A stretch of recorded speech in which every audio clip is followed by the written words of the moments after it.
सदर घटना खूप वर्षांपूर्वीची आहे. मी यश. आमचं छोट्याशा डोरगावात मी राहायचो. डोंगराच्या पायथ्याशी वसलेलं हे निसर्गरम्य गाव, फारसं आपल्या नकाशावर नसलेलं छोटंसं गाव. गावात वस्ती तशी कमीच होती. खूप कुटुंब त्याच्या मुलासोबत शहरात पोटापाण्यासाठी कायमचे राहायला गेले होते.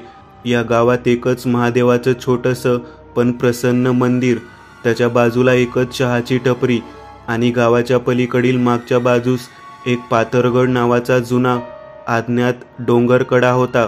पिढ्यानपिढ्या आमच्या घरातील मोठी मंडळी कायम आम्हाला पूर्वीच्या गावाकडील किस्से, आठवणी व गोष्टी सांगत.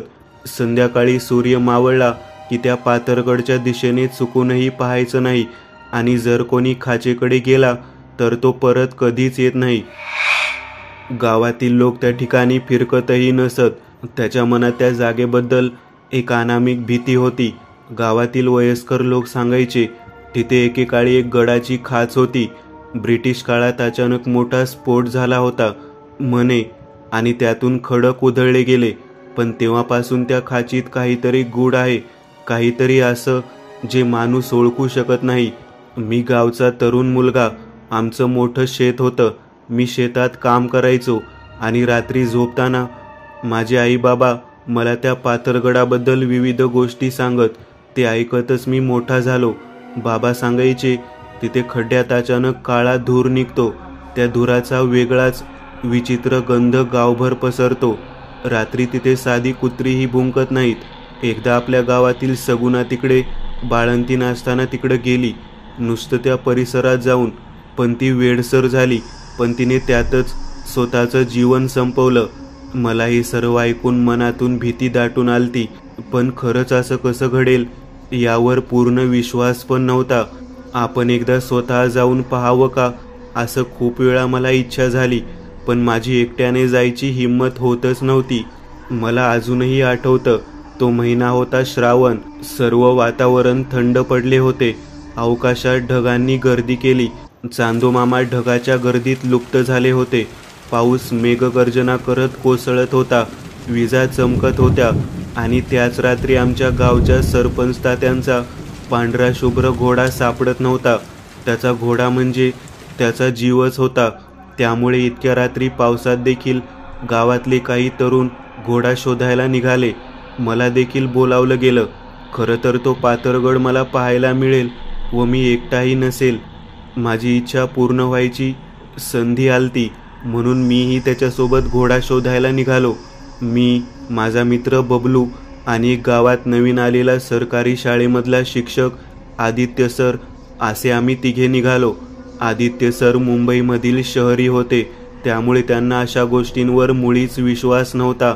आत्मा, भूत, शाप असं काहीच नसतं. सर्व आपल्या मनाचे खेळ असतात, असं ते चालता चालता बोलत होते. मी म्हणालो, अहो सर, पण अनुभवी माणसं हेच सांगतात की तिथे काहीतरी गूढ आहे. खरंच असं काही असेल तर? आदित्य सर मला हसत बोलले, अरे ही खाच काही झपाटलेली वगैरे नसते, सगळ्या अंधश्रद्धा आहेत. ते म्हणाले, सर्वत्र अंधार होता. पाऊस थांबला होता, पण अवकाशात विजा अधूनमधून चमकत होत्या. मी आणि बबलू सराच्या पाठीमागून बॅटरीच्या प्रकाशात सावकाश पाऊल टाकत चाललो होतो. पावसामुळे सर्व चिखल झाला होता. पाय वगैरे घसरेल म्हणून आम्ही दोघे जपून चालत होतो, पण आमचं मन आतून थरथरत होतं. पावसाच्या हलक्या सरीची परत सुरुवात झाली होती. आमची पावले भीतीने थांबत होती. सरांनी आवाज दिला, चला या लवकर इकडे. आम्ही दोघे जड पाय उचलत त्या भयानक खाचेच्या दिशेने निघालो. मी आजूबाजूला घाबरत बघत होतो. त्या नीरव शांततेत मध्येच होणारा ढगाचा गडगडाट अंगावर काटा आणत होता. आम्ही हळूहळू चालत होतो. काही क्षणांनी बबलू मध्येच थांबला व मला म्हणाला, यश, तुला कसला आवाज ऐकू आलाय का? मी हे ऐकताच बबलूला म्हणालो, अरे काही काय बोलतो? कुठे काय आवाज? काही नाही ऐकू आलं. बबलूचा स्वभाव तसा खोड्या करण्याचा. हे बघ, उगीचच नसत्या ठिकाणी नसती मजा करू नकोस.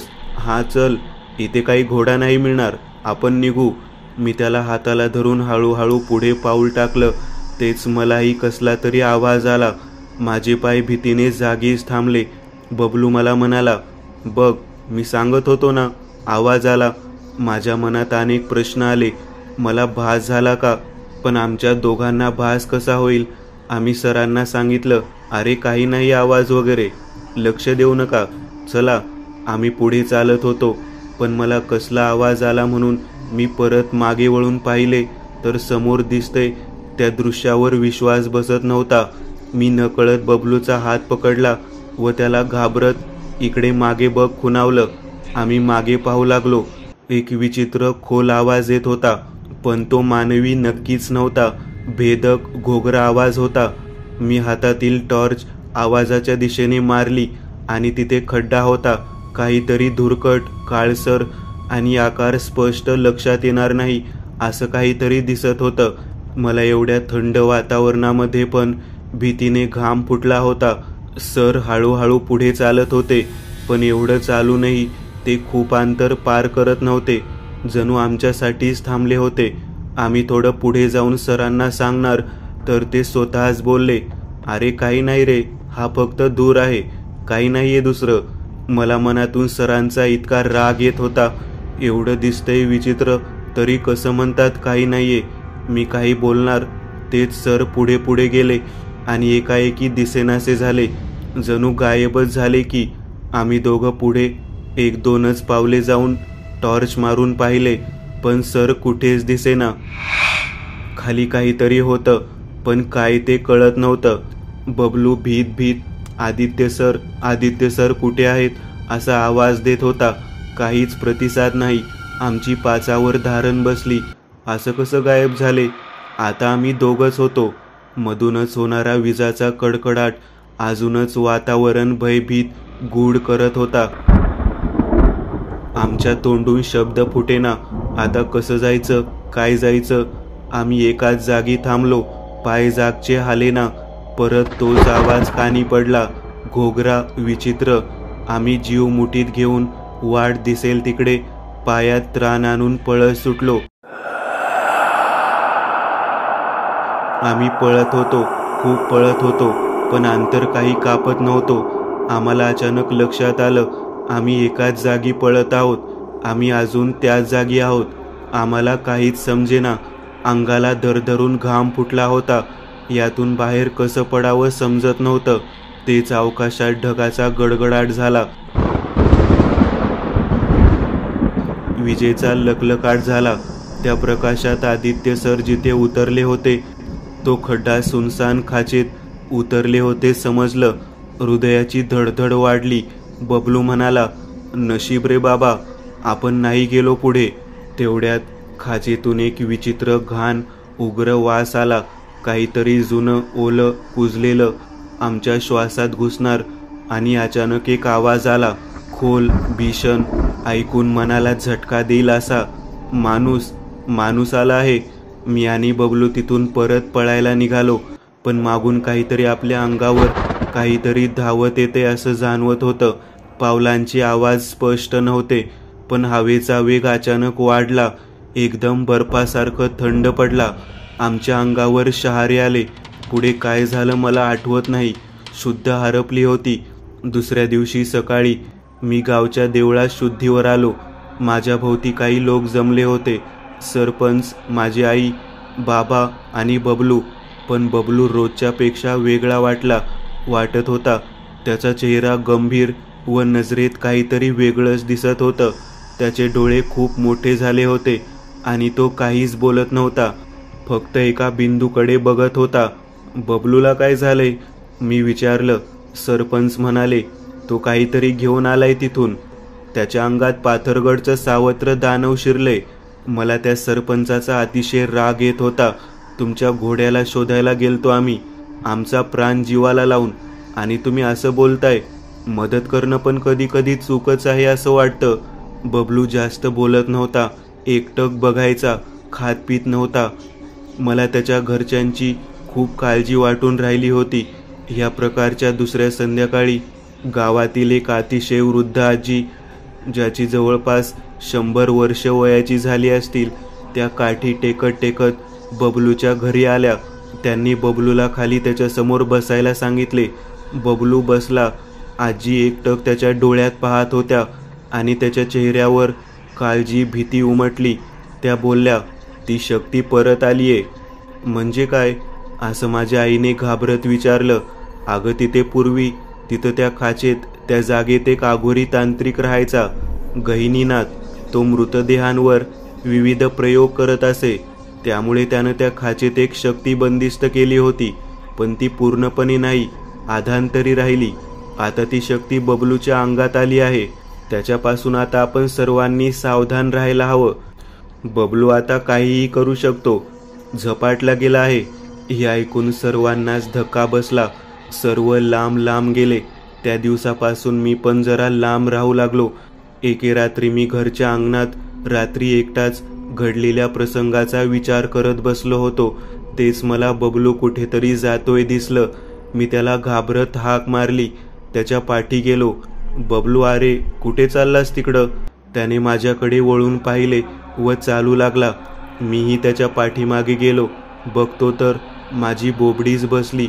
माझा विश्वास बसत नव्हता. तो रात्री उठलेला, मोठे डोळे पांढरे होऊन गावात फिरत होता. वेगवेगळ्या घरात खिडक्यांतून पाहायचा आणि भिंतीवर नखानी भयान ब्रिटिश, मेलेलं माणूस, हाडाचा सापळा असले रेखाटन काढायचा. तसंच सापासारख्या आकृत्या, उलटी वळणं आणि मध्यभागी एक हसणारं मुखवट्यासारखा चेहरा काढत होता. कितीतरी दिवस तो हेच विचित्र करत होता. लहान मुले, गावातील लोक त्याच्या रात्री अपरात्री असं वागण्याला घाबरू लागले. कधी घरचा दरवाजा वाजवत व मी आलोय असं घोगऱ्या आवाजात बोलणं. बापरे, गावकरी घाबरले होते. एके रात्र अशी आली की रात्रीच्या नीरव शांततेत एका लहान मुलाचा गावभर घुमू लागलेला आवाज ऐकू आला. तो येतोय, तो आता सगळ्यांना घेऊन जाईल. पाथरगड त्याच्या प्रतीक्षेत आहे. हे ऐकून प्रत्येक गावकऱ्याच्या मनात भीतीने वादळ उठलं. कोणाची हिंमत होईना बाहेर जाऊन कोण लहान मुलगा बोलत आहे ते बघावं. अचानक तो आवाज शांत झाला. त्या दिवसापासून गावात विचित्र घडायला लागलं. दिवसातूनही गावात अंधार पसरायला लागला होता. बबलू आता रात्रीच नाही तर आता दिवसा देखील माणसात नसलेली भाषा बोलू लागला. अजून विचित्र, भयंकर वागत होता. कुणालाही समजत नसलेली भाषा बोलू लागला. विचित्र हसू लागला. पण ती भाषा ऐकल्यावर लोकांच्या अंगावर एकदम थंडी यायची, जणू आत्म्यात थरार उतरावा तशी. त्याच्या घराच्या आजूबाजूला विचित्र घडू लागले. पक्षी मृत मिळू लागले. कुत्रे त्याच्या सावलीपासून दूर पळू लागले. रक्ताने माखलेले त्याचं तोंड दिसत होतं.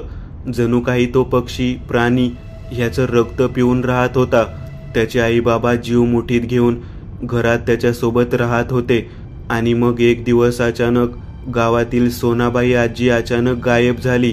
सर्वांनी खूप शोधलं, पण ती कुठे सापडेना. त्याच रात्री तिच्या घराच्या भिंतीवर लिहिलं होतं, ती पहिली होती, अजून 5 उरलेत, मी येतोय परत. हे रक्ताने लिहिलेलं पाहून गावकरी भयकंपित झाले.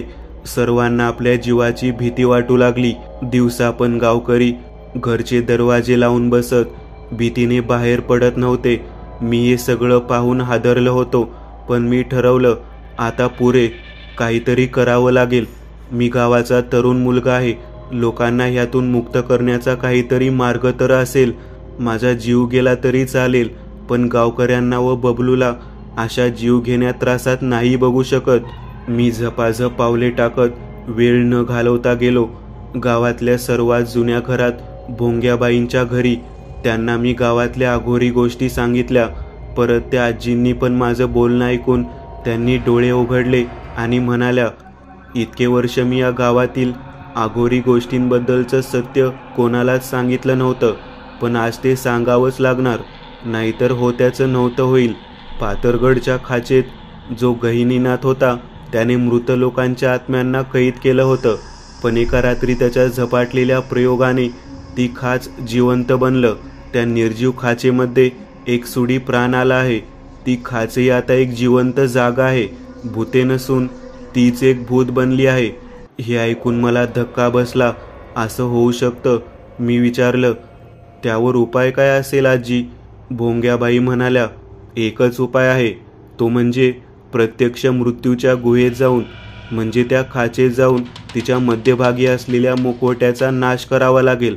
पण त्याआधी तुझं मन मजबूत पाहिजे, कारण त्या ठिकाणी तुझ्या सर्वात मोठ्या भीतीचं रूप तुला भेटेल. पण तू हे केलं तर बबलू वाचेल व गावकऱ्याचा जीव वाचेल. मी खूप आतून घाबरलो होतो, पण हे धाडस करायचं ठरवलं. त्या रात्री मी पुन्हा खाचेकडे गेलो. अवकाशात ढग दाटून होते, नीरव शांतता होती. झाडाच्या पानाची हालचाल मात्र स्पष्ट ऐकू येत होती. मधूनच लांबून कुत्र्याचं भुंकणं चालू होतं.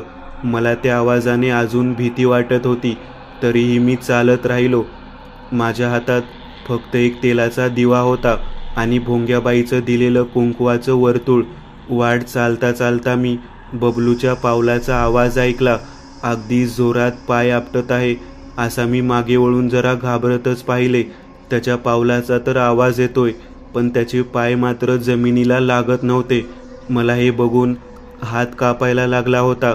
बबलू आता माझा मित्र राहिला नव्हता, तो अघोरी शक्तींनी कैद केला होता. त्यामुळे मला अधिकच भीती वाटू लागली होती. मी चालू लागलो परत, पण सतत मनात भीती, बबलू मला काही करणार नाही ना वगैरे. मला त्याचं विक्षिप्त हसू ऐकू आलं. मी घाबरत मागे वळून पाहिले आणि जे पाहिलं ते आजही विसरू शकत नाही. काळजात धडकी भरली. हातातला दिवा पडायचा बाकी होता. बबलू होता, पण त्याचा चेहरा पूर्णतः मुखवट्याने व्यापलेला होता. डोळ्यांऐवजी काळं रिकामं हसणं, असं की अंगातलं रक्त गोठावं. यश, तूही माझ्यासोबत आहे, खाच आपली वाट बघतेय, असं घोगऱ्या हसत आवाजात बोलला. माझी मला भीती वाटू लागली.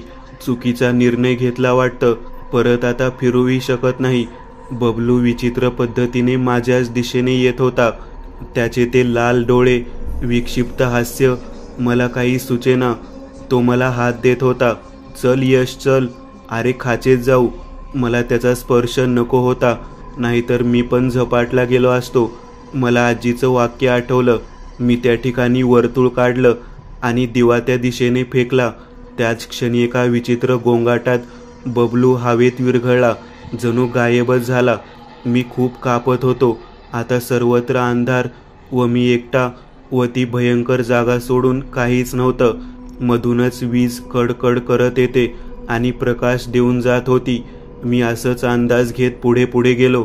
मी त्या रात्री पातरगडच्या खाचेत उतरलो. हृदय वेगाने धडधड करत होतं. भीतीने पाय कापत होते, तरीही मी पुढे गेलो. माझ्या हातात फक्त कुंकवाचं वर्तुळ आणि मनात प्रचंड भीती. जसं जसं खोल उतरत होतो तसं आजूबाजूचं हवामान बदलत गेलं. श्वास घेता येत नव्हता. पक्ष्यांचे आवाज नाही, वाराही नाही, फक्त एक गूढ नीरव शांतता. खाचेत पोहोचताच मला दिसलं एक मोठा दगडी चौथरा आहे आणि त्यावर ठेवलेला मुखवटा जुनाट, काळसर आणि एक विचित्र हसरा चेहरा. पण ते हसू मानवी नव्हतं. ते अशरीरी, थंड आणि वेडं करणारं हसू होतं. अचानक गुदमरायला लागलं. विचित्र कुजबूज कानी पडली. चित्रविचित्र हिंसक आवाज आले. कोणीतरी मागून स्पर्श करते असं जाणवलं. घाबरत घाबरत फिरून पाहिले तर कोणीच नाही. भास, सावली, इतकं वातावरण भयंप्रद झालं होतं की मलाच अटॅक येऊन मी जातो की काय भीती वाटत होती. तितक्यात आजूबाजूला काळसर धूर उठू लागला. विचित्र घाण वास जीव घेत होता. लाल बुंद प्रकाश तेजला. धुरातून दिसू लागले ते सगळे जे खाचेत हरवले होते. आदित्य सर, सोनाबाई आजी आणि इतर अनेक अज्ञात चेहरे. त्यांच्या चेहऱ्यावरही तोच हसरा मुखवटा. मी हाक मारली, सर, पण तो मुखवटा पण विचित्र रडू लागला. वाचवा, वाचवा, असे रडके आवाज माझ्या हृदयाला चीर पाडत होते. त्या मुखवट्याचा आवाज माझ्या डोक्यात घुमला. तू आलास, कारण आता तुझं भय पिकलेलं आहे. तुझ्या भीतीतूनच मी जगतो. मी गहिनीनाथ आहे. मी त्याच्याही आधीच आहे. मी मानवाच्या भीतीतून जन्मलो आणि तीच मला अजरामर करते. आता तू माझा चेहरा होशील. हे ऐकून माझ्या पायाखालची जमीन सरकली. माझ्या अंगात भीतीने कंप सुटला. मी बाहेर जायची वाट बघायला लागलो, पण फक्त अंधार. जणू बाहेर जायची वाट बंद झाली होती. तो मुखवटा जवळ येऊ लागला तसं मला अजून भीती धडधड वाढली. माझा मृत्यू अटळ आहे असं वाटलं. तेव्हा मला भोंग्याबाईंचा आवाज आठवला. तुला भीतीचं सामर्थ्य समजून त्यावर विश्वासाने प्रहार करावा लागेल. मी कसंबसं वर्तुळ काढलं आणि कुंकू मारण्यासाठी माझा हात जणू कोणी धरला होता. कोणी पाय खेचत होतं. मी जोरात आपटलो, तरीही मी प्रयत्न करत होतो. विक्षिप्त हास्य आलं. नाही होणार. मी जीवाच्या आकांताने प्रयत्न केले. एक क्षणी हवेत उचलला गेलो आणि परत जोरात खाली पडलो. डोक्यातून रक्त आले. मी जोरात हात पुढे करून मुखवट्यावर कुंकवाचा ठिपका मारला. त्याच क्षणी सगळं आकाश ढवळून निघालं. विजांचा कडकडाट आणि एक हंबरडा रडू ऐकू आलं. जणू हजारो आत्म्यांचा वेदनांनी भरलेला एकत्रित आक्रोश. ते सर्व ऐकून समोर दिसणाऱ्या विचित्र आकृती पाहून मी शुद्ध तिथेच हरपली. मी शुद्धीत आलो तेव्हा मी पुन्हा गावात होतो. पाऊस थांबला होता. हवेत शांतता होती आणि गाव पुन्हा पूर्वीसारखं होतं. बबलू पुन्हा पूर्वीसारखा झाला. त्याला काही आठवत नव्हतं. मी त्याला घट्ट मिठी मारली. माझा मित्र मला परत मिळाला होता. मुखवटा तो पूर्ण विरघळला होता, पण गावकुसाजवळ एक छोटा काळसर दगड उरला होता. जणू त्या मुखवट्याच्या आठवणीसारखा. मी तो दगड उचलला आणि नदीत टाकून दिला. आजी बोलल्या. त्या शक्तीची दुसरी बाजू ही रक्तजळीत कुंकवाचीच होती. आजींनी माझ्या शर्टची बाही वर केली व दाखवलं. मी तुझ्याकडून नकळत माझ्या शक्तीने तुझं रक्त काढून हे कुंकू बनवलं होतं. या शक्तीचा नाश फक्त करणं तुझ्याच रक्तात होतं. फक्त योग्य वेळेने हवं होतं. ती वेळ आली. आज तो पाथरगड आगूढ शक्तींनी मुक्त झाला असं वाटलं, पण खरंच झाला का? आजही जेव्हा एखादा परदेशी माणूस त्या खाचेकडे जातो आणि अचानक हरवतो, गावकरी हसतात आणि म्हणतात, पाथरगड अजून उपाशी आहे. मला आजही तो दिवस, ती रात्र आठवून माझ्या हातांना कंप सुटतो. मी धाडस केलं, वाचलो म्हणून नशीब, नाहीतर आज मीही त्याचा मुखवटा असतो.